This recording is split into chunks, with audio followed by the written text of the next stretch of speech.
नमस्कार, मी संकेत Deshpande. Top news मराठीच्या 9च्या बातम्यांमध्ये आपल्या सर्वांचं स्वागत. 24 तास नव्हे तर फक्त 1 तासात आपण देशभरातील विविध बातम्यांचा आढावा घेणार आहोत. Manikchand Oxyrich, proudly Indian. या बातमीपत्राची सुरुवात करूयात एका राजकीय बातमीने. आज शिवसेना आमदार अपात्रता प्रकरणाचा निकाल जाहीर झाला. मात्र ठाकरे गटाकडे असे 2 आमदार होते की ज्यांच्यावर अपात्रतेची टांगती तलवार नव्हती. नेमके हे आमदार कोण आहेत पाहूया. नमस्कार, मी संकेत देशपांडे. तुम्ही पाहताय टॉप न्यूज मराठी. आजचा दिवस जो आहे तो महाराष्ट्रासाठी आणि विशेषत्वानं महाराष्ट्राच्या राजकारणासाठी महत्त्वाचा आहे. याचं कारण असं आहे की आज शिवसेनेच्या आमदार अपात्रता प्रकरणाचा निकाल जो आहे तो निकाल येणार आहे. मागच्या साधारणतः 1 ते 1.5 वर्षापासून, म्हणजे जसं एकनाथ शिंदे यांनी बंड केलं, 20 जूनला एकनाथ शिंदे आपले 16 आमदार घेऊन सुरतला गेले. सुरतनंतर गुवाहाटी, गुवाहाटीनंतर गोवा, गोव्यानंतर मुंबईत, आणि मग एकनाथ शिंदेंनी 30 जून 2022ला घेतलेली मुख्यमंत्री पदाची शपथ. त्यानंतर हे संपूर्ण प्रकरण जे आहे ते न्यायप्रविष्ट झालं, न्यायालयामध्ये गेलं आणि सर्वोच्च न्यायालयाने विधानसभा अध्यक्षांकडे आमदार अपात्रता प्रकरणाचा निकाल जो आहे तो घेण्यासंदर्भातले आदेश विधानसभा अध्यक्षांना दिले. खरं तर 31 डिसेंबरला याबाबतचा निकाल जो आहे तो येणार होता. मात्र विधानसभा अध्यक्षांनी केलेली जी वेळ वाढवून देण्याची मागणी होती त्या अनुषंगाने सर्वोच्च न्यायालयाने 10 जानेवारीपर्यंतचा, म्हणजे आजच्यापर्यंतचा वेळ दिला होता. मात्र या सगळ्यातली एक इंटरेस्टिंग घडामोड अशी आहे की शिवसेनेचे 16 आमदार जे आहेत शिंदे गटातले, त्यांच्यावर अपात्रतेची टांगती तलवार आहे. ठाकरे गटातल्या आमदारांवर अपात्रतेची टांगती तलवार आहे. मात्र यामध्ये 2 आमदार असे आहेत की ज्यांच्यावर अपात्रतेची कोणतीही टांगती तलवार नाही आहे. हे 2 आमदार कोण आहेत? तर अर्थातच यामध्ये पहिलं नाव आहे ते ठाकरे गटाचे नेते, राज्याचे माजी पर्यावरण मंत्री उद्धव ठाकरे यांचे चिरंजीव आणि वरळीचे आमदार आदित्य ठाकरे यांचं. आणि दुसरं नाव आहे ते पोटनिवडणुकीमध्ये विजयी झालेल्या ठाकरे गटाच्या आमदार ऋतुजा लटके यांचं. आता या दोघांची नावं अपात्रतेमध्ये का नाहीत? तर आदित्य ठाकरे हे स्वर्गीय हिंदुहृदय सम्राट बाळासाहेब ठाकरे यांचे नातू आहेत. त्यांच्यावर आम्ही अपात्रतेची कोणतीही कारवाई करणार नाही हे शिंदे गटाने या अगोदरच स्पष्ट केलं होतं आणि त्यामुळं आदित्य ठाकरे यांचं नाव या अपात्र आमदारांच्या यादीमध्ये नाही आहे. आणि दुसरं, ऋतुजा लटके यांच्या बाबतीत जर बोलायचं झालं तर अर्थातच जेव्हा शिवसेनेच्या पक्षचिन्हाचा विषय जो सुरू झाला होता त्यानंतर मशाल हे जे चिन्ह ऋतुजा लटके यांना मिळालं, ठाकरे गटाला मिळालं, त्याच चिन्हावर ऋतुजा लटके यांनी आमदारकीची निवडणूक जी आहे, पोटनिवडणूक जी आहे ती लढवली होती आणि त्याच चिन्हावर त्या विजयी झाल्यात. त्यामुळं साहजिकच ऋतुजा लटके यांच्यावरही अपात्रतेची टांगती तलवार जी आहे ती नाही आहे. हे दोन्ही आमदार अपात्रतेच्या कारवाईपासून जे आहेत ते वाचू शकणार आहेत किंवा त्यांच्यावर कुठलीही अपात्रतेची टांगती तलवार आत्ताच्या क्षणापर्यंत नाही आहे. एकंदरीतच या सगळ्या प्रकरणातले अपडेट्स जे आहेत ते आम्ही वेळोवेळी तुमच्यापर्यंत घेऊन येणारच आहोत. त्यासाठी पाहत राहा टॉप न्यूज मराठी, आपला महाराष्ट्र आपली बातमी. आणि हो, आता top news Marathi channel Jio टीव्हीच्या OTT प्लॅटफॉर्मवर, तेही 24 तास. शिवसेना उद्धव बाळासाहेब ठाकरे गटाच्या वतीनं निकालापूर्वीच पुण्यातील श्रीमंत दगडूशेठ हलवाई गणपतीला आरती करण्यात आली.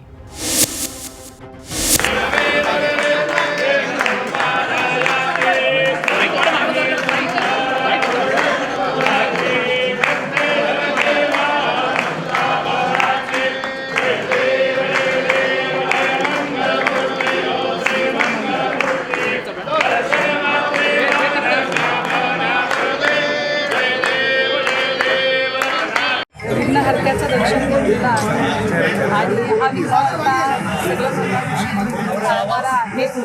आजच्या दिवशी आम्ही सगळे विघ्न सरावी प्रार्थना करतच आहोत. त्यासोबतच विधानसभा अध्यक्ष श्री नार्वेकर यांचा सतत विवेक जागृत राहावा निकाल देताना, अशी प्रार्थना असेल. दोन शंका व्यक्त केल्या जातात. मुख्यमंत्री अपात्र झाले तर तेच मुख्यमंत्री परत राहतील.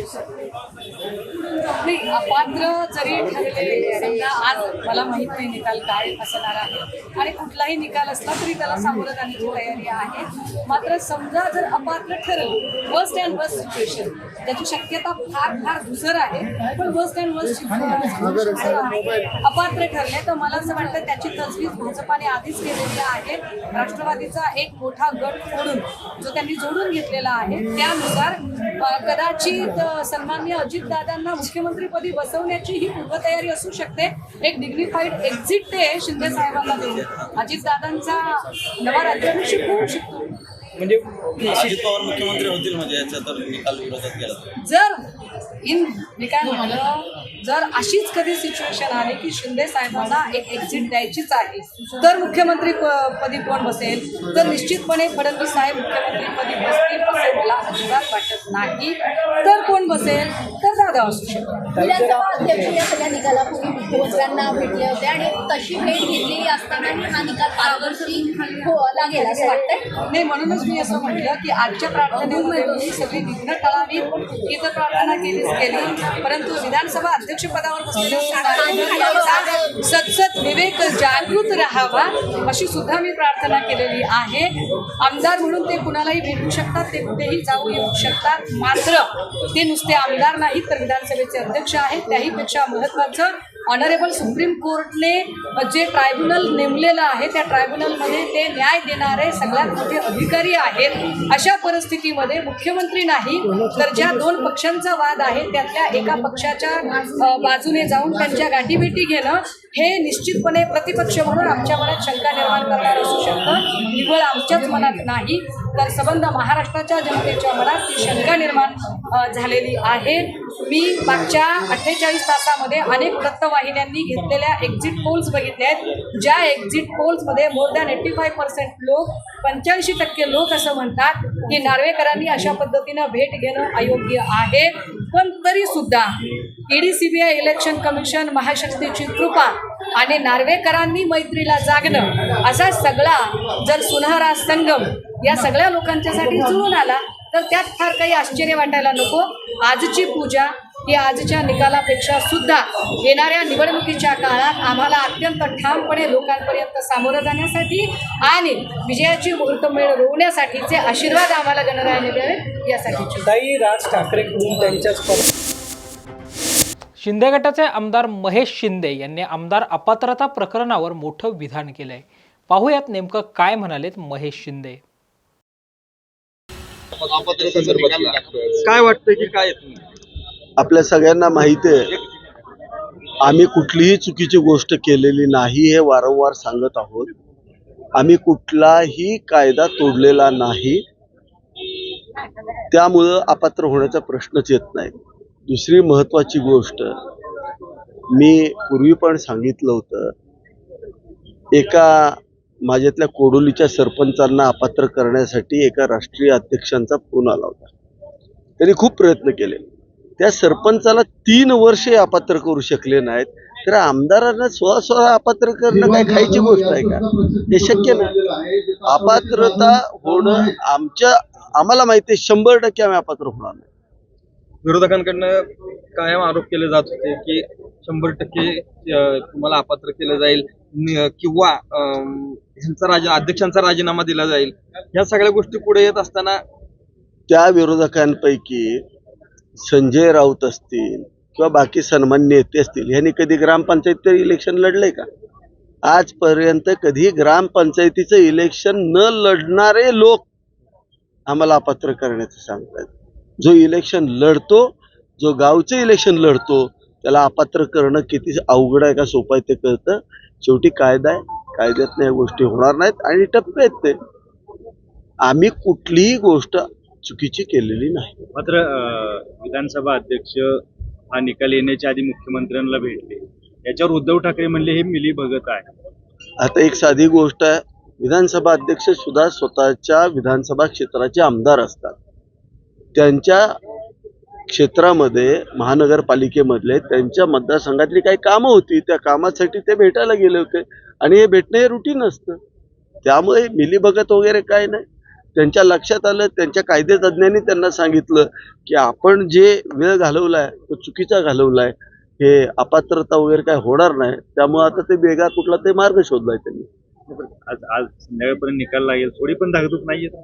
काहीच वाटत नाही, सेवागिरी महाराज बघून घेतील, काय अडचण नाही आम्हाला. आमदार अपात्रता निकालापूर्वी ठाकरे गटाच्या उपनेत्या सुषमा अंधारेंनी पुण्यात पत्रकार परिषद घेतली आहे. फायनली विधानसभा अध्यक्ष श्री राहुल नार्वेकर यांना या किरकोळ कामासाठी वेळ मिळालेला आहे. कारण त्यांच्या लेखी हे किरकोळच काम असावं, ज्या अर्थी त्यांनी सन्माननीय सर्वोच्च न्यायालयाने निर्देश दिल्यानंतरसुद्धा सर्वोच्च न्यायालयाच्या निर्देशानंतरही तब्बल 13 ते 14 महिने टोलवाटोलवी करण्यामध्ये राहुल नार्वेकर यांना कमालीचं यश लाभलेलं आहे. मात्र आजच्या निकालाबद्दल माझ्या मनात शून्य उत्सुकता आहे. कुठलीही उत्सुकता, कुठलीही एक्साइटमेंट, हुरहुर, काहूर, कुतूहल, काळजी, आनंद अशा कुठल्याही भावना नाही आहेत. मी कम्प्लिटली निरंक आहे. कारण मला असं वाटतं की justice delay is justice deny. न्यायाला उशीर करणे हा सुद्धा एका अर्थाने अन्यायच असतो. त्यामुळे संध्याकाळी लागणारा निकाल म्हणजे आजसुद्धा म्हणजे 10 तारीख देऊनसुद्धा त्याच्यासाठी पण पुन्हा 10 तारखेची संध्याकाळ गाठावी लागते राहुल नार्वेकरांना. ही किती टोलवावं, त्याला काही लिमिट आहे की नाही. त्यामुळे ते काय बोलतात काय नाही यावरती फार काही मला भाष्य करावंसं वाटत नाही. एक मात्र निश्चित आहे की ज्या पद्धतीने एवढा वेळखाऊपणा केलेला आहे, यामध्ये जवळपास या 5 वर्षातल्या कालावधीचे सगळे अधिवेशन या सगळ्या अपात्र आमदारांना उपभोगायला मिळालेले आहेत. सोबतच त्यांना 5 वर्षाचा निधी वापरायला मिळालेला आहे. आणि त्यातून समजा काही निकाल लागलाच तरीसुद्धा 22 जानेवारीचा राम मंदिराचा सोहळा झाल्यानंतर जवळपास आचारसंहिताच लागण्याची वेळ आहे. त्यामुळे या 10-15 दिवसांच्यासाठी तरी राहुल नार्वेकरांनी उगाच स्वतःचा वेळ ते घालवत आहेत का असं सुद्धा वाटण्या इतकी परिस्थिती आहे. राहुल नार्वेकरांबद्दल तुम्ही काही बोलताय, पण तेच राहुल नार्वेकर म्हणतायत की जनतेच्या हिताचा आणि समाधानतेचा निर्णय जो आहे तो ते देणार आहेत. त्यामुळे कुठेही मी कॉम्प्रोमाइज करत नाही, कुठेही एका बाजूचा निर्णय मी देत नाहीये. जनतेला समाधान वाटेलच असा निर्णय देईल असं. जनतेच्या हिताची व्याख्या किंवा विकासाची व्याख्या ही भाजपची किंवा भाजपच्या वळचणीला गेलेल्या लोकांची व्याख्या काय आहे हे आता बऱ्यापैकी सगळ्यांना कळलेलं आहे. त्यांना वाटतो तो न्याय, त्यांना वाटतं ते सत्य, त्यांना वाटतं तेच हित. अशा अर्थाने त्या व्याख्या सगळ्या ते रंगवत राहतात. त्यामुळे त्या व्याख्यांना काही फारसा अर्थ उरत नाही. महत्त्वाची गोष्ट अशी आहे की ऑनरेबल सुप्रीम कोर्टने असं म्हटलं होतं स्पष्टपणे आपल्या निर्देशांमध्ये. ऑनरेबल सुप्रीम कोर्टचे ऑर्डर आहे की निर्देश आहे, तर ते निर्देश आहेत. पण सुप्रीम कोर्टच्या निर्देशांना आपल्याकडे अभिलेखाचे स्वरूप प्राप्त होते आणि तेच अभिलेख खालच्या सर्व संस्थांवर आणि न्यायालयांवरती बंधनकारक असतात. न्याय देणाऱ्या त्या प्रत्येक संस्थेवर सुप्रीम कोर्टचे निर्देश बंधनकारक असतात. सुप्रीम कोर्टने स्पष्टपणे म्हटलं की विधिमंडळातला पक्ष वेगळा आहे आणि संघटनात्मक पक्ष वेगळा आहे. परंतु न्यायदान करताना कोणता पक्ष गृहीत धरावा, तर संघटनात्मक पक्ष गृहीत धरावा. आमचा संघटनात्मक पक्ष हा सगळ्यात वर सन्माननीय पक्षप्रमुख, त्यानंतर नेते, मग उपनेते, मग संपर्क नेते, संपर्क प्रमुख, विभाग प्रमुख, जिल्हा प्रमुख, तालुका प्रमुख, शहर प्रमुख, शाखा प्रमुख अशी आमची हायरार्की येते. संघटनात्मक पक्ष मान्य केला की संघटनात्मक पक्षाचाच व्हीप मान्य करावा लागतो, जो व्हीप ऑनरेबल कोर्टाने मान्य केलेला आहे. आमचा संघटनात्मक पक्षाचे व्हीप म्हणून सन्माननीय सुनील प्रभू साहेबांचा व्हीप कोर्टाने मान्य केला आहे. ज्या अर्थी कोर्टाने सन्माननीय सुनील प्रभू साहेबांचा व्हीप मान्य केला, याचा दुसरा अर्थ असा आहे की श्रीयुत गोगावले यांचा व्हीप बेकायदेशीर ठरतो. जर गोगावले यांचा व्हीप बेकायदेशीर ठरवला गेलेला असेल तर मग गोगावलेंच्या व्हीपनुसार ज्या ज्या आमदारांनी नंतरच्या कुठल्याही प्रक्रियेत मतदान केलं असेल, उदाहरणार्थ त्यांनी विधानसभा अध्यक्षाच्या निवडीसाठी मतदान केलं, व्हीपच बेकायदेशीर, त्यामुळे ते मतदानही बेकायदेशीर. आणि जर मतदान बेकायदेशीर तर याचा अर्थ असा आहे की त्या मतदानातून निवडला गेलेला अध्यक्षही बेकायदेशीर. आणि जर मग विधानसभेचे अध्यक्ष नार्वेकर यांची निवडच बेकायदेशीर असेल तर अशा अध्यक्षांकडूनचा निकाल आम्ही किती कायदेशीर मानायचा हाही संशोधनाचा प्रश्न आहे. असो, पण तरीसुद्धा आजच्या निकालाबद्दल मला कुठलाही म्हणजे अगदी 5 वाजता आमच्या विरोधात जरी निकाल गेला तरीसुद्धा कुठलाही अकांड तांडव करायचा नाही. तो करू नये, कारण सत्याला स्पष्टीकरणाची गरज नसते. आम्ही सत्याच्या बाजूचे आहोत. So we doesn't need any kind of explanation. दुसऱ्या बाजूला राहुल नार्वेकर हे ट्रिब्युनल आहेत, जज आहेत आणि त्यांनी कुठल्याही पदाच्या मंत्र्यांना भेटण्याची गरज नाही आणि भेटणं चुकीचं आहे, नैतिकतेत बसत नाही असं घटनातज्ञांचं म्हणणं आहे. तुम्हाला देखील असं वाटतं का की एका विधानसभा अध्यक्षांनी मुख्यमंत्र्यांची भेट घेणं योग्य आहे किंवा योग्य? विधानसभा अध्यक्ष हे आधी एक आमदार आहेत. आमदार म्हणून त्यांनी कुणाला भेटावं कुणाला नाही भेटावं हा त्यांचा व्यक्तिगत प्रश्न आहे. परंतु सध्या ते नुसते आमदार नाहीत, नुसते अध्यक्षही नाहीत, तर ते एका लवादाचे प्रमुख आहेत जिथून त्यांना एक महत्त्वाचा निर्णय द्यायचा आहे. एक असा निर्णय जो फक्त महाराष्ट्राच्या नाही तर भारतीय राजकारणामध्ये एक बेंचमार्क ठरणार आहे असा निर्णय द्यायचा आहे. अशा वेळेला त्यांनी काही शुचिता, काही वर्तनशुचिता आणि काही आचारसंहिता पाळणे फार गरजेचे आहे. पण असे असतानासुद्धा नार्वेकर जर निकाल देण्याच्या 2 दिवस आधी सन्माननीय मुख्यमंत्र्यांना भेटत असतील, मुख्यमंत्री हे त्यांच्या दृष्टीने जरी 2 दिवसापूर्वीचे मुख्यमंत्री असले तरी आमच्या दृष्टीने तो आमचा प्रतिपक्ष आहे.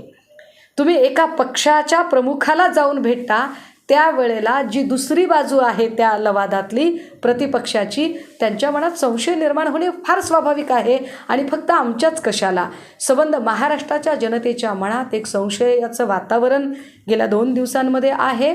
आणि कितीतरी अशा वाहिन्या आहेत ज्या वाहिन्यांनी काल आणि परवा एक्झिट पोल घेतलेले आहेत की काय नार्वेकरांचं अशा पद्धतीने मुख्यमंत्र्यांना भेटणं आपल्याला योग्य वाटलं का? तर more than 85% people are saying no, it's not fair. लोक असं सांगतात की हे आम्हाला योग्य वाटलेलं नाही. तरीसुद्धा नार्वेकर साहेबांना जर हीच मखलाशी करायची असेल तर मात्र मला असं वाटतं की ते महाशक्तीशी असणारी त्यांची दोस्ती निभावत आहेत. एकनाथ शिंदे गटाच्या मंत्र्यांनी आज सकाळपासूनच या संपूर्ण प्रश्नांवर जेव्हा माध्यमांना प्रश्न विचारतात तेव्हा सत्यमेव जयतेचा नारा त्यांच्याकडनं देण्यात येतोय. सत्याचाच विजय होईल, आमचाच विजय होईल, आमची बाजू सत्याची आहे असं ते सांगतंय. बहुतेक त्यांचं चुकून स्लिप ऑफ टंग झालेलं आहे. त्यांना सत्तामेव जयते असंच म्हणायचं असेल, कारण सत्यमेव जयते ते म्हणू शकत नाहीत. ज्यांना सत्यमेव जयते आणि सत्यावर जर एवढा विश्वास असता तर त्या माणसांनी, मी मागे म्हटलं, इथेच थांबून प्रेस घेतली असती. त्यांना तोंड लपून गुवाहाटीला पळून जायची गरज पडली नसती. ज्या अर्थी ते तोंड लपून गुवाहाटीला पळून गेले आणि 15-20 दिवस तिकडेच राहिले, त्या अर्थी ते निश्चितपणे सत्यनिष्ठ नाही तर ते सत्तानिष्ठ लोक आहेत, हे स्पष्ट आहे. जर हा निकाल जो आहे तो शिवसेना उद्धव बाळासाहेब ठाकरे पक्षाच्या विरोधात जर लागला तर पक्षाची रणनीती काय असणार आहे? सुप्रीम कोर्टात यानंतर या बुलेटिनमध्ये घेऊयात एक छोटासा break. Come on guys, hurry up. अरे सुन ना, एक ब्रेक ले लेते हैं. Guys, I'm telling you, तुम लोगों को सही से ट्रैकिंग नहीं आता. But that's okay, you can learn. रोज का ढक्कन देना. तो ये रेड वाला है, सही वाला देना. अबे ढक्कन, पहले तो सही पानी पीना.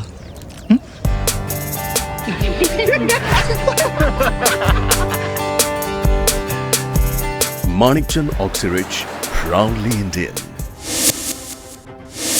ब्रेकनंतर आपल्या सर्वांचं पुन्हा एकदा स्वागत. मुख्यमंत्री एकनाथ शिंदे यांनी आज मुंबईत माध्यमांशी संवाद साधलाय. आता 4 वाजेनंतर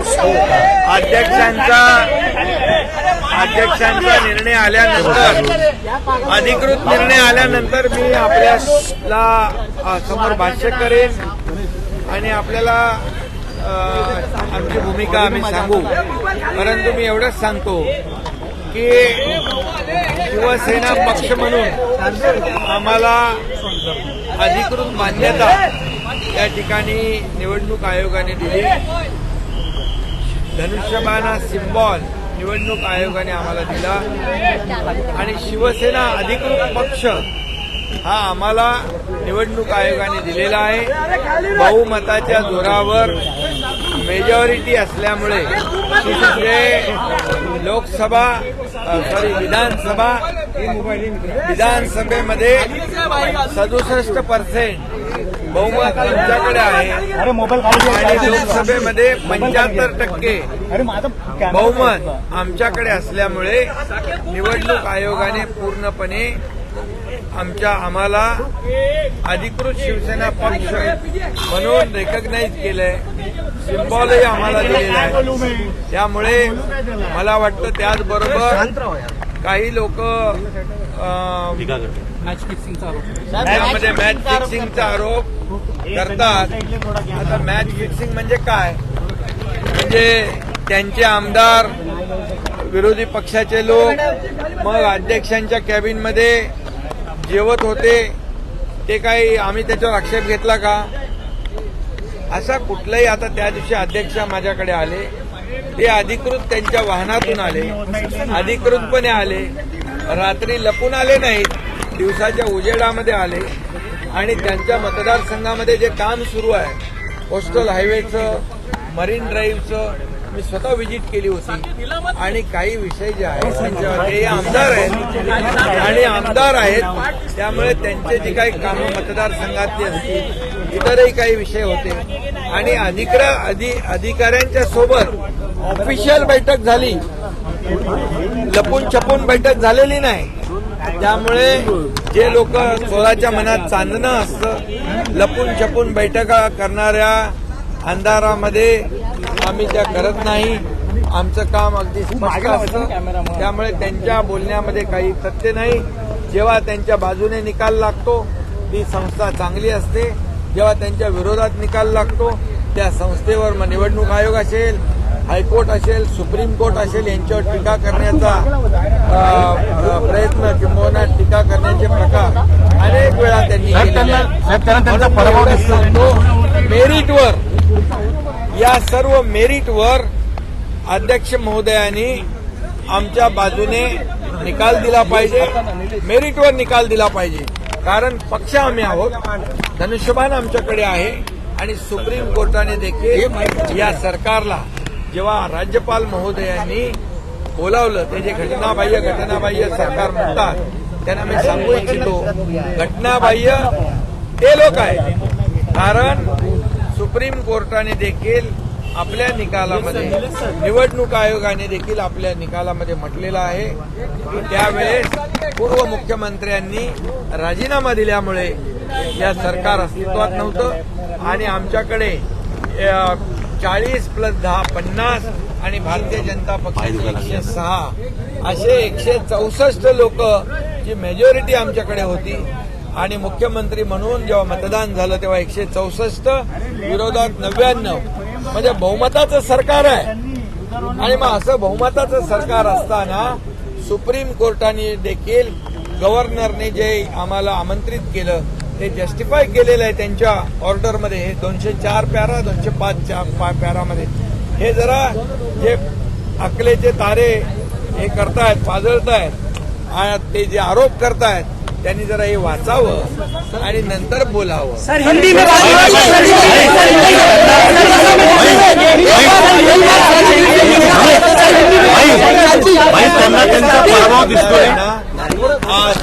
आज मेरिटवर प्रश्न विचारू दे ना, म्हणता खाली बसतो ना. आम्हाला अपेक्षित आहे.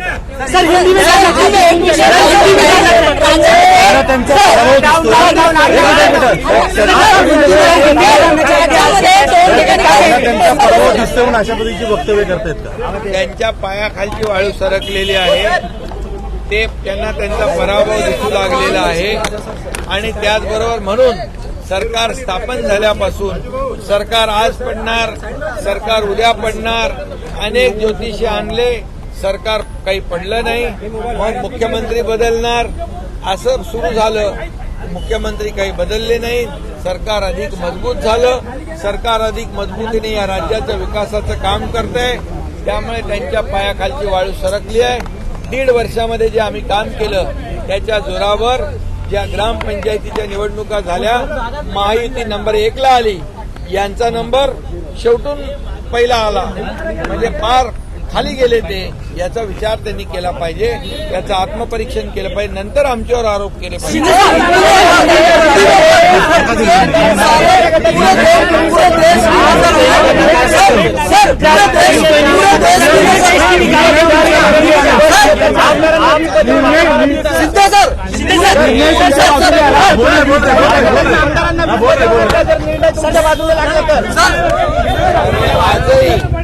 आजही आमचा व्हीप जो आहे त्यांना लागू आहे, आजही व्हीप त्यांना लागू आहे, आणि म्हणून तशाच प्रकारचा मेरिटवर आम्हाला निकाल अपेक्षित आहे.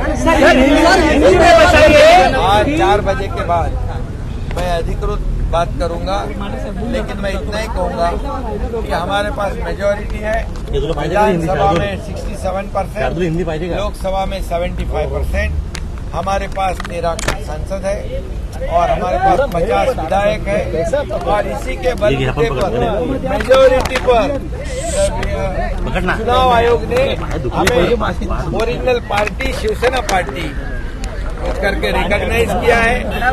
धनुष्यबाण है जो सिंबल, वो हमें रिकॉग्नाइज किया है, वो दिया हुआ है. और इसलिए मैं चाहता हूँ कि स्पीकर महोदय जी भी मेरिट पर हमारे को निकाल देंगे. जो रिजल्ट होगा वो मेरिट पे होना चाहिए, और मेरिट पे हम लोग शिवसेना है, हम लोग सिंबल धनुष्यबाण है, और हमारे जो शपथ विधि हुआ था, कुछ लोग हमें घटना बाह्य कहते हैं, घटना बाह्य सरकार कहते हैं, और बोले आज गिरेगा, कल गिरेगा, परसों गिरेगा, ऐसे बोलते बोलते अभी 1.5 साल हो गए हैं. अभी बाद में कहते हैं मुख्यमंत्री बदलेगा, लेकिन ये आमदार अपात्रता निकालापूर्वी सर्वपक्षीय प्रमुख नेत्यांनी प्रतिक्रिया दिल्यात. पाहूयात नेमकं काय म्हणालेत हे नेते. आणि कायदेशीरपणे काय निर्णय घेतला गेला पाहिजे ही एक बाब आहे. दुसरी बाब आहे की हा राजकीय निर्णय, अत्यंत महत्त्वाचा राजकीय निर्णय महाराष्ट्राच्या राजकारणाकरता ठरणार आहे आणि सर्व पक्षांच्या करता महत्त्वाचा निर्णय ठरणार आहे. त्यामुळे ते 2 पैलू आहेत. जर घटनात्मक पद्धतीने आपण जर पाहिलं या गोष्टीकडं, तर घटनेचं 10वं परिशिष्ट, ज्याला आपण पक्षांतर बंदी कायदा म्हणतो, पहिल्यांदा 1985 साली राजीव गांधी पंतप्रधान असताना हा कायदा अस्तित्वात आला. नंतर 2003ला वाजपेयी पंतप्रधान असताना अरुण जेटलींनी या कायद्यामध्ये आमूलाग्र बदल केले, आणि आपल्यासमोर जे 10वं परिशिष्ट आहे तो 2003चा बदल केलेला कायदा आहे. पण त्यानंतर आपण बघतो की या कायद्याचं उद्दिष्ट काही सफल होताना दिसत नाही, आणि त्यामुळे पक्षांतर राजरोसपणे चाललेलं आहे, आणि या कायद्याला संपूर्णपणे बदललं पाहिजे असं माझं स्वतःचं मत आहे. पण जर आपण या कायद्याचं जर कायदेशीर पद्धतीनं अभ्यास केला तर पक्षांतर झालेलं आहे. त्यामुळं या शिवसेनेच्या 16 आमदारांना निलंबित केलं पाहिजे, त्यांचं मंत्रिपद रद्द झालं पाहिजे, आणि त्यांना पुन्हा मंत्री होता येणार नाही जोपर्यंत ते पुन्हा आमदार म्हणून निवडून येत नाहीत. ही कायदेशीर बाब झाली. पण या कायद्यामध्ये सर्वात मोठी त्रुटी जी आहे की यामध्ये न्यायाधीश म्हणून ट्रायब्युनल म्हणून ज्या व्यक्तीला बसवलं असतं ती व्यक्ती म्हणजे विधानसभेचे अध्यक्ष. आता विधानसभेचे अध्यक्ष हे कुठल्या तरी राजकीय पक्षाचे कार्यकर्ते असतात, ते त्या राजकीय पक्षाच्या तिकीटावर निवडून आलेले असतात, आणि निकाल देताना ते त्या राजकीय पक्षाचं हित लक्षात ठेवणार नाहीत, ते रामशास्त्री प्रभुण्यासारखा निर्णय घेतील अशी आजच्या युगामध्ये अपेक्षा करणं चुकीचं आहे. तर मुळातच हा दोष आहे की याबाबतचा निकाल देण्याची जबाबदारी विधानसभेच्या अध्यक्षाकडं, जो एक राजकीय पक्षांनी निवडून आणलेला व्यक्ती आहे, हेच मुळात चुकीचं आहे. आणि त्यामुळं आपण पाहिलं की या निकालाला जवळजवळ 1.5 वर्षापेक्षा जास्त वेळ लागलेला आहे. आणि काय इंग्रजीमध्ये प्रसिद्ध म्हण आहे की justice delayed is justice denied. आज त्या मतदारसंघातल्या मतदारांना हे माहिती नाही की आपण ज्या व्यक्तीला ज्या पक्षाला मतं दिलं होतं ती व्यक्ती निवडून आलेला आमदार त्या पक्षात आहे का नाही. आणि हे जर आपण 1.5 वर्षापर्यंत सांगू शकलो नाही तर हे घटनात्मक व्यवस्थेचं अपयश आहे. म्हणून हा पक्षांतर बंदी कायदा बदलला गेला पाहिजे. आता हे जे पॉलिटिकल परिणाम आहेत ते फार गंभीर आहेत. कारण जर आज या 16 आमदारांना निलंबित केलं आणि त्यांचं मंत्रिपद रद्द केलं, त्यांना पुन्हा मंत्री होणार नाही अशी परिस्थिती जर समोर आली तर मग एका प्रकारचा राजकीय भूकंप ठरेल. आता त्यात 2 गोष्टी आहेत की एक असं बोललं जातं की कदाचित भाजपच्या वरिष्ठ नेतृत्वाला लोकसभा निवडणुकीमध्ये कुणाच्या नेतृत्वाखाली सामोरं जायचं याबद्दल संभ्रम आहे. मग या घटनेतून तोही प्रश्न सोडवला जाईल का काय. त्यांना नेतृत्व बदल करायचं असेल तर याचं कारण सांगून नेतृत्व बदल होईल का, हा त्यातलं राजकीय विश्लेषण आहे. मला वाटतं की जर आमच्या अपेक्षेच्या विरोधामध्ये जर पक्षांतर बंदी कायद्याअंतर्गत पक्षांतर झालं नाही असा निकाल आला तर मग दुर्दैवानं सुप्रीम कोर्टाचा दरवाजा पुन्हा खटखटावा लागेल, पुन्हा कोर्ट कचेऱ्या करावं लागेल, आंदोलन करावं लागेल. आणि मग घटनेची पायमल्ली झालेली आहे हे लोकांच्या समोर जाऊन सांगावं लागेल. आता आपण 4 वाजता निकाल येणार आहे त्याची अपेक्षा. त्यांचं असं म्हणणं आहे की चोराच्या मनात चालणं मुख्यमंत्री म्हणाले. नाही, त्यांना मुख्यमंत्र्यांना सांगेल तुमचं वाक्य बरोबर नाही.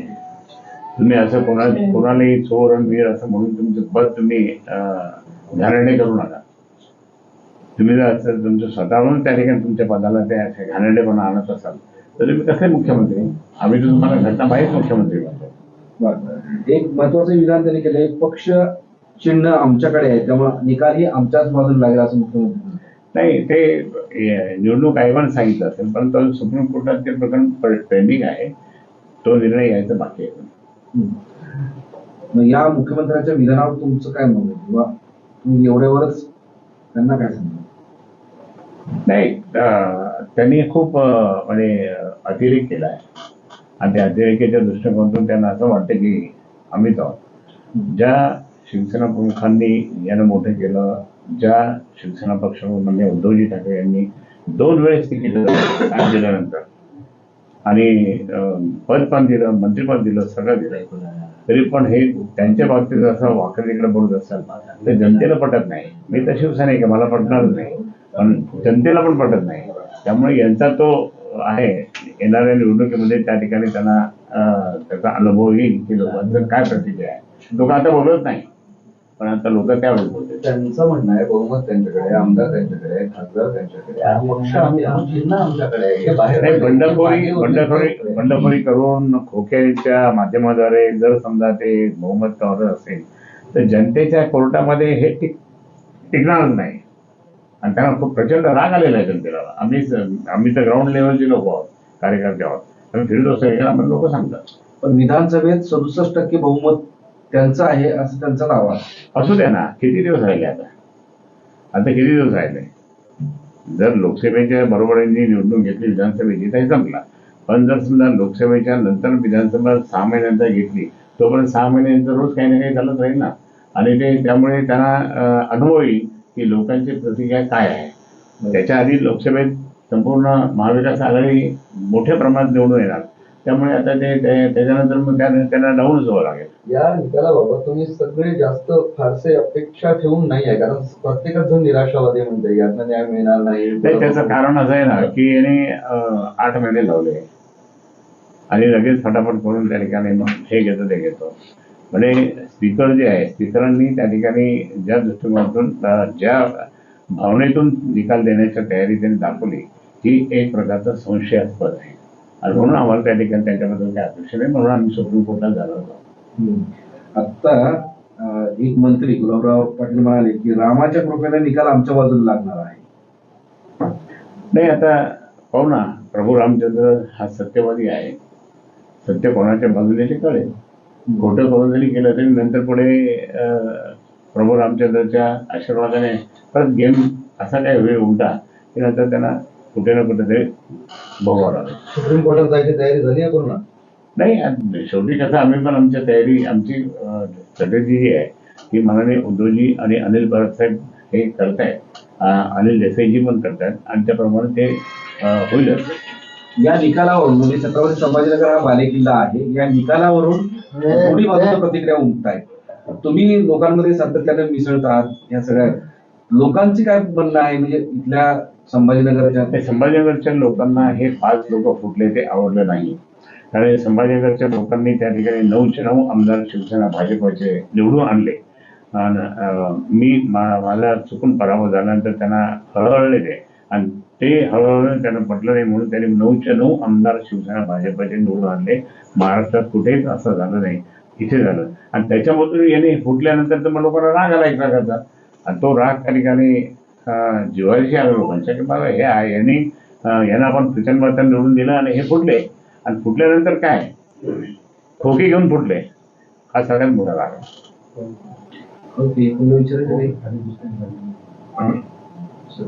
खैरे साहेब, लोकशाही चॅनलवर 30 दिवसांची बंदी आणलेली आहे. हे मी या ठिकाणी मागे पण सांगितलं होतं, परंतु तुम्हाला कोर्टात जावं लागेल आणि कोर्ट तुम्हाला न्याय निश्चित देईल. कारण ह्या सगळ्या म्हणजे अशी आणीबाणी कधी नव्हती, अशी आणीबाणी यांनी लावायला सुरुवात.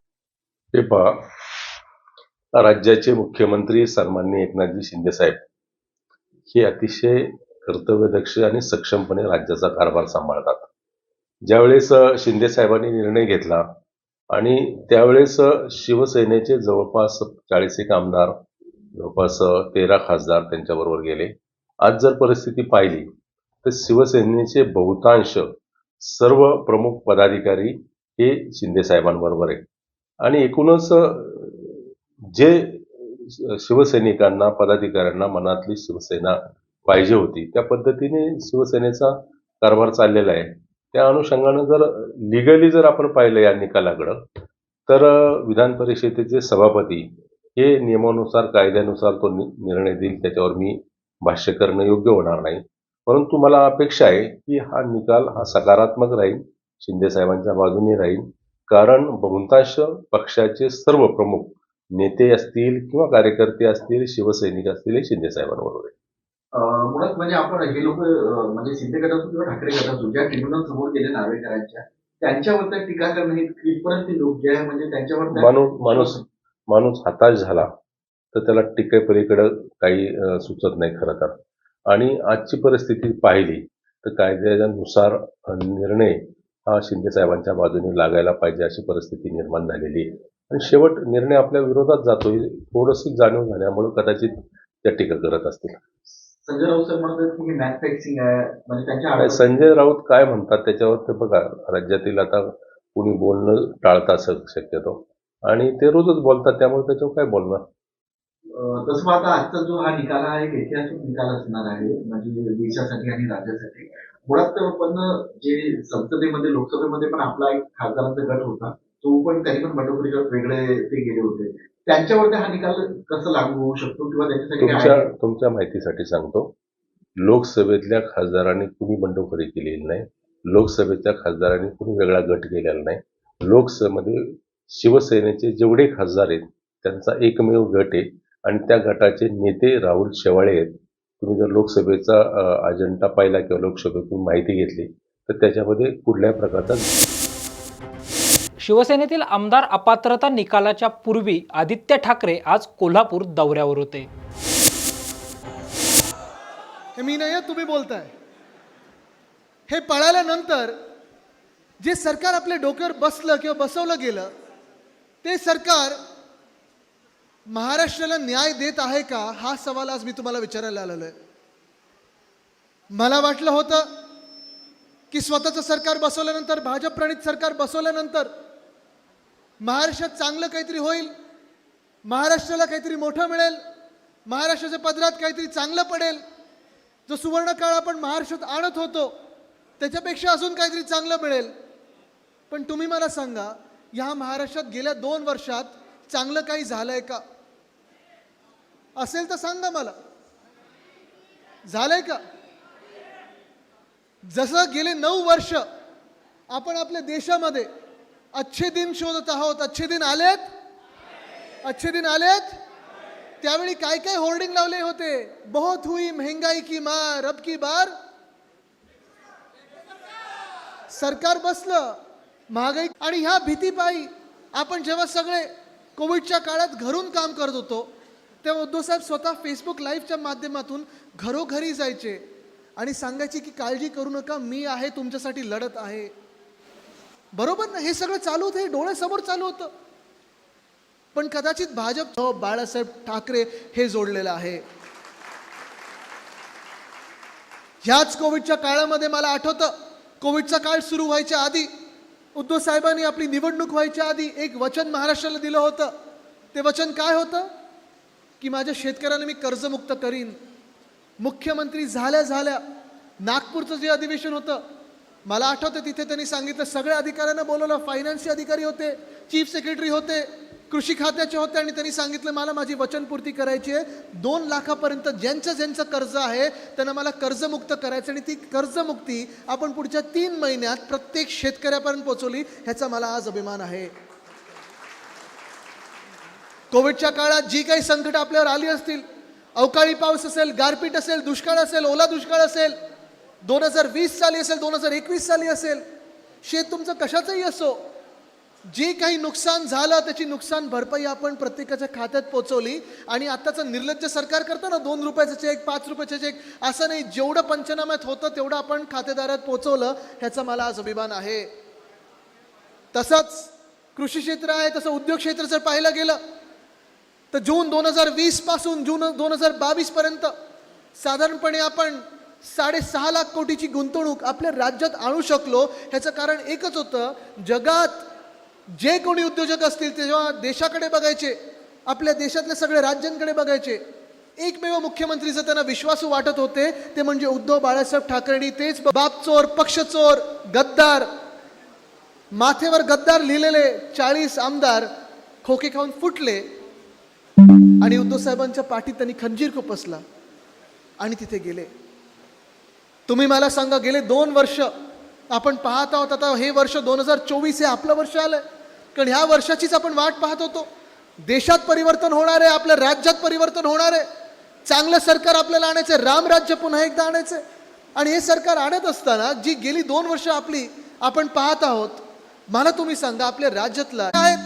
ह्याचं कारण एकच आहे की आता हलवायचं इथून जर एकच राहिलं ना, जर ह्यांचं परत खोके सरकार बसलं तर केलं. महर्षी वाल्मिकी इंटरनॅशनल एअरपोर्ट आनंद आहे, आम्ही देखील ते साजरं केलं, त्याचं स्वागत करतो. गोव्यामध्ये मोपा एअरपोर्ट जे झालेलं आहे त्याचं नाव मनोहर इंटरनॅशनल एअरपोर्ट ह्या नावाने दिलेलं आहे.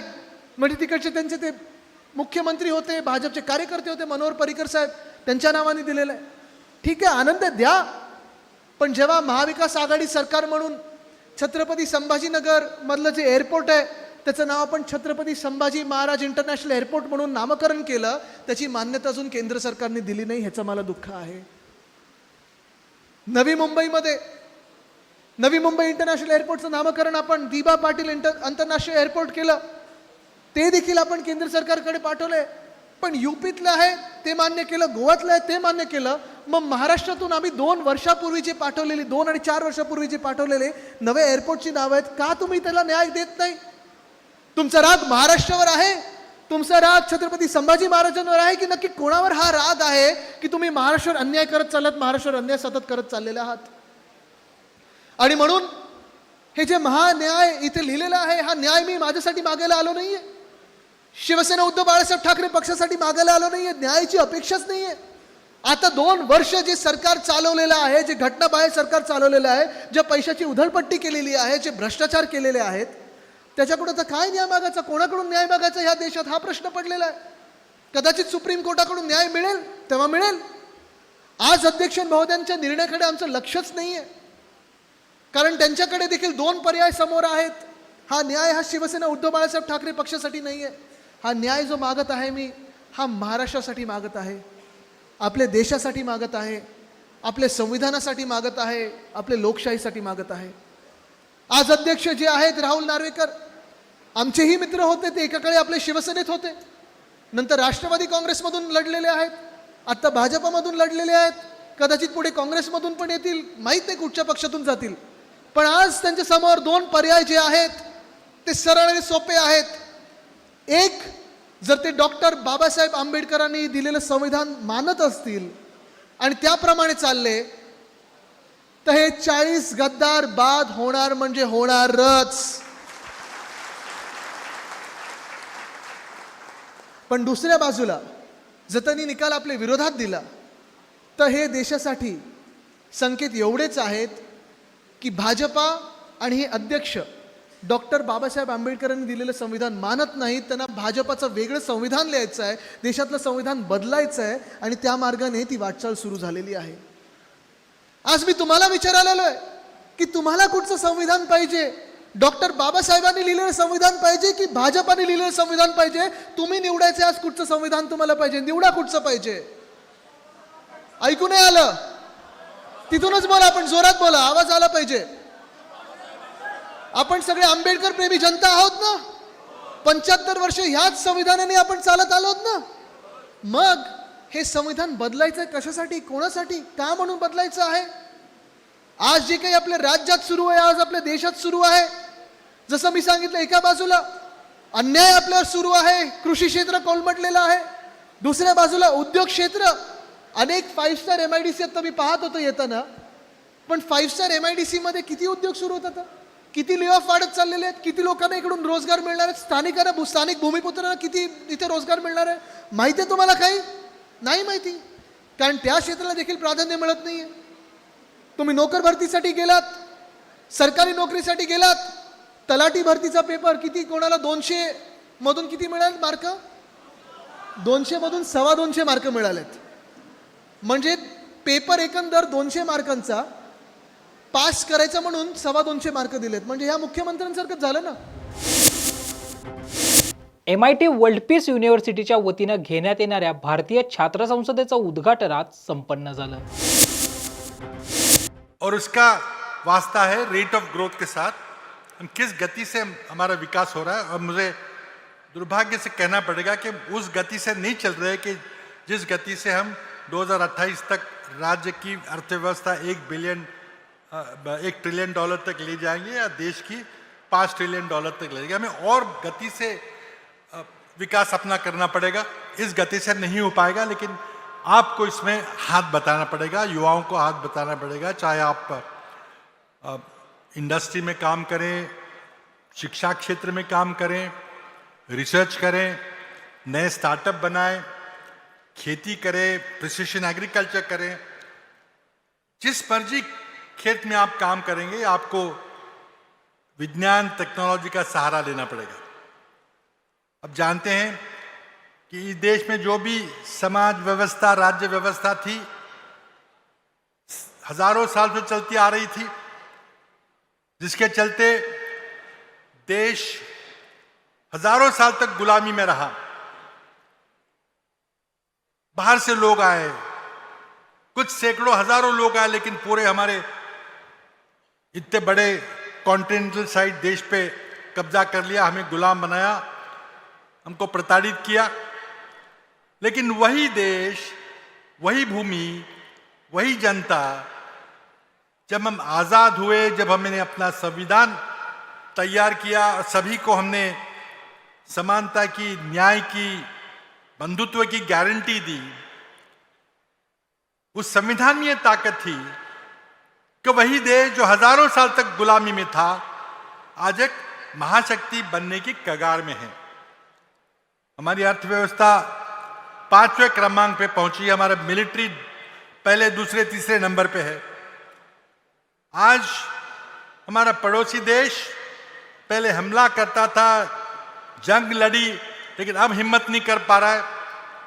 लेकिन उस पर पड़ोसी की अर्थव्यवस्था तहस नहस हो गई है. लेकिन दुख की बात यह है कि हम 5वीं अर्थव्यवस्था जरूर बने हैं, लेकिन अगर हम पर कैपिटा टर्म्स में देखें, जिससे कि हमारी सुव्यवस्था, हमारी समृद्धि, हमारा स्टैंडर्ड ऑफ लिविंग की बात करें, तो पर कैपिटा GDP टर्म्स में हमारा 140वां नंबर है पूरे दुनिया में. 140 के करीब करीब देश, छोटे छोटे देश, श्रीलंका जैसा देश, बांग्लादेश जैसा देश भी हमसे अधिक समृद्ध है. उनका पर कैपिटा इनकम भी भारत के पर कैपिटा इनकम से आज ज़्यादा है। हमारा देश विश्व में 140वां नंबर है। इसको हमें सुधारना पड़ेगा, तभी हम कुछ जाकर हम एक विकसित देश की बात कह सकेंगे। बहुत आह्वान है, चुनाव आ रहे हैं। 2014 में हमने अच्छे दिन की बात की, आर्थिक बातें की, बाहर से पैसा लाने की बात की, किसानों की आमदनी दुगनी करने की बात की, 2 करोड़ नौकरियां देने की बात की, लेकिन वो नहीं कुछ हुआ। 19 ने हमने थीम बदल दी और राष्ट्रीय सुरक्षा की बात की। बहुत अहम मुद्दे हैं, अर्थव्यवस्था महत्वपूर्ण है, सुरक्षा बहुत महत्वपूर्ण है, लेकिन आज शायद दुर्भाग्य से हम मंदिर की बात कर रहे हैं। तो क्या हम सेक्युलरिज्म को छोड़ने वाले हैं? मेरी प्रार्थना है कि आप आम आदमी की समस्या, युवाओं की समस्या, बेरोजगारी की समस्याएं हैं, किसानों की आत्महत्याएं हो रही है, किसानों की आमदनी की बात है, महंगाई की बात है, इन सब को मद्देनजर रखते हुए कुछ सुझाव दीजिए। आप शायद सरकार में हो, पॉलिसी प्लानिंग लेवल में ना हो, लेकिन आप बदलाव कर सकते हैं। युवा अगर चाहें तो बदलाव कर सकता है। आप सुझाव दीजिए कि किस तरह से हम हालात बदल सकते हैं। क्या हालात बदलने के लिए राजनीतिक बदल जरूरी है? क्या उसके बगैर राजनीतिक बदल हो या नो, क्या हम इस तरह का प्रेशर निर्माण कर सकते हैं पब्लिक पॉलिसी पे कि पब्लिक पॉलिसी प्रो पीपल हो, जिसके चलते किसानों की आत्महत्याएं बंद हो, जिसके चलते शिक्षित युवाओं के रोजगार मिल सके, महंगाई, कमर तोड़ महंगाई से छुटकारा मिल सके। ये सब हो सकता है, लेकिन आप लोगों को पब्लिक पॉलिसी में प्रवेश करना पड़ेगा। पब्लिक पॉलिसी का मतलब चुनाव लड़ना नहीं है। कई लोग मुझसे पूछते हैं कि हमें राजनीति में आना है, हम क्या करें? भैया, राजनीति में आने का मतलब क्या आपको चुनाव लड़ने से है? आपको एमएलए एमपी बनना है? अगर नहीं तो फिर आप पब्लिक पॉलिसी में आइए। आप छोटे छोटे ग्रुप बनाइए, कोई इशू जो देश के सामने उस पर कोई हल निकालिए, अपने सांसदों को, अपने एडमिनिस्ट्रेटर्स को बताइए कि इस तरह के बदल होना जरूरी है। अब बहुत सारी रोज दुनिया में समस्या आती है, कभी परीक्षा के पेपर लीक हो रहे हैं, कभी नए रोजगार नहीं निकल रहे हैं, कोई प्राइवेटाइजेशन की बात कर रहा है, कहीं आरक्षण की चर्चा हो रही है। आरक्षण की आंदोलन इसलिए हो रहा है कि शायद बेरोजगारी की समस्या गंभीर बनी हुई है।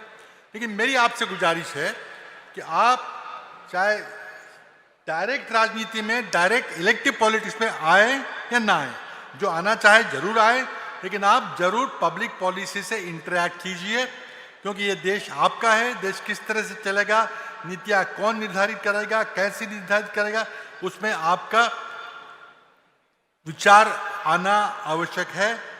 हमारा युवा देश है, लेकिन युवाओं को पब्लिक पॉलिसी में, डिसीजन मेकिंग में, पॉलिसी मेकिंग में सहभागी होना पड़ेगा। और मेरे ख्याल से ये फोरम जो आपको मिला है, इस फोरम में अपने आप विचार प्रकट कीजिए और आगे निकलिए, हिम्मत से आगे निकलिए, संगठन बनाइए, चर्चा कीजिए, विचार कीजिए और देश में बदलाव लाइए। मैं समझता हूँ कि भविष्य बहुत उज्जवल है, आपका भविष्य उज्जवल है, लेकिन योग्य नीतियाँ और योग्य निर्णय लेना आवश्यक है। मैं इस संसद को, स्टूडेंट पार्लियामेंट को अपनी बहुत शुभकामनाएं देता हूं। और 13 साल के बाद एक नई पीढ़ी के युवाओं को, नए पीढ़ी के विद्यार्थियों को मिलने का मौका मिला। राहुल भाई को मैं बहुत बहुत बधाई देता हूं कि आप इस तरह के नए नए उपक्रम यहाँ पे ला रहे हैं और हमारे युवाओं को एक एम्पावर कर रहे हैं। Thank you Rahul, thank you very much, all the best to you, thank you. Thank you very much, Shri Prithviraj Chauhan ji. Thank you very much for. Can we have the mic, please? यानंतर या बुलेटिनमध्ये घेऊयात एक छोटासा break. Come on guys, hurry up. अरे सुन ना, एक break ले लेते हैं। Guys, I am telling you, तुम लोगों को सही से ट्रैकिंग नहीं आता, but that's okay, you can learn. रोज का ढक्कन देना। ये रेड वाला है, सही वाला देना। अबे ढक्कन, पहले तो सही पानी पीना।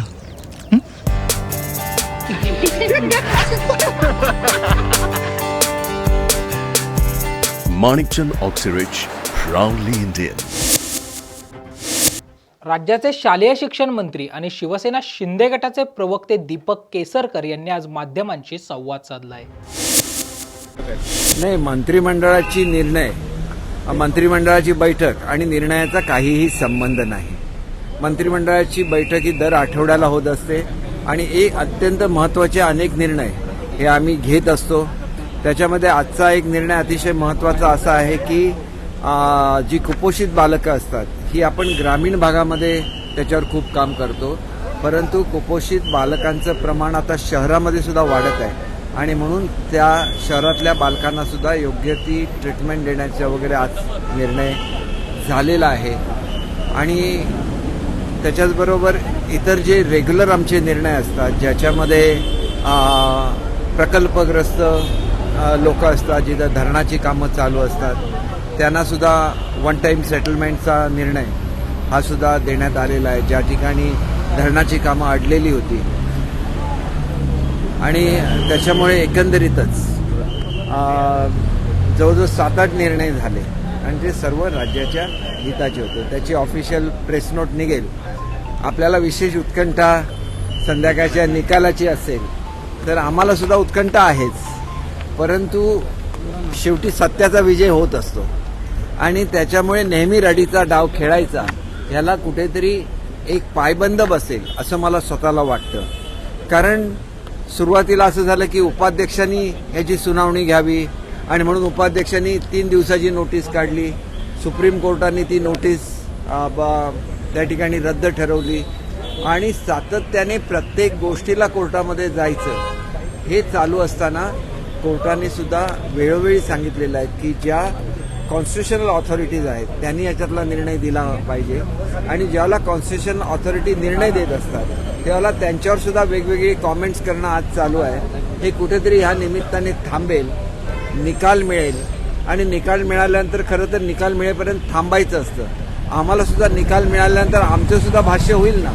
आम्ही 4:30च्या दरम्यान आमच्या पक्ष कार्यालयामध्ये त्याच्यावर आम्ही आमचं मत सुद्धा देऊ, परंतु निकाल जो काय येईल तो मान्य करायचा असतो आणि मान्य नसेल तर त्याच्यावर अपील करायचं असतं. संजय राऊत म्हणतात की हे सगळं फिक्सिंग केलेलं आहे. हे म्हणणं हाच कॉन्स्टिट्युशनल ऑथॉरिटीजचा अपमान आहे. एक तर त्यांना प्रोसिजर माहिती नाही. ज्या वेळेला त्या ठिकाणी आमच्या साक्षी होतात त्यावेळेला त्या टाईप केल्या जातात, त्याच्यावर आमच्या सह्या घेतल्या जातात. कुठलाही निर्णय हा मुद्द्यांच्या आधारे आणि कायद्याच्या आधारे दिला जातो. कोणी सांगितलं म्हणून कुठलाही निर्णय देता येत नाही. त्या निर्णयाला जस्टिफिकेशन द्यायला लागतं आणि तो निर्णय कोर्टामध्ये पुढे जाऊन टिकायला लागतं. एवढं सुद्धा ज्यांना माहिती नसेल ते असं बोलू शकतात. भारतामध्ये अत्यंत चांगली अशी वैधानिक पद्धती आहे, विधिमंडळाचं काम आहे आणि तेवढीच चांगली ज्युडिशरी सुद्धा आहे आणि त्याच्यामुळे आमचा दोन्ही सिस्टमवर विश्वास आहे. एकच गोष्ट मला या निमित्ताने सांगायची आहे की भारतामध्ये लोकशाही आहे, परंतु अनेक पक्ष असे असतात की जे लोकशाही मानत नाहीत. इलेक्शन कमिशनने सर्व पक्षांना नोटिसा दिलेल्या होत्या की लोकशाही पद्धतीने तुमचे पक्ष चालवा. त्यावेळेला घटना बनवण्यात आल्या आणि नंतर घटनेमध्ये बदल करण्यात आले जे लोकशाहीला पूरक नाही आहेत. असे बदल कुठल्याही परिस्थितीमध्ये लोकशाही प्रणाली अस्तित्वात असलेल्या देशामध्ये मान्य होऊ शकत नाहीत. हा आमचा मूळ मुद्दा आहे आणि त्याच्यामुळे ज्याप्रमाणे देशामध्ये लोकशाही आहे त्याप्रमाणे पक्षामध्ये सुद्धा लोकशाही असली पाहिजे असं आम्हाला वाटतं.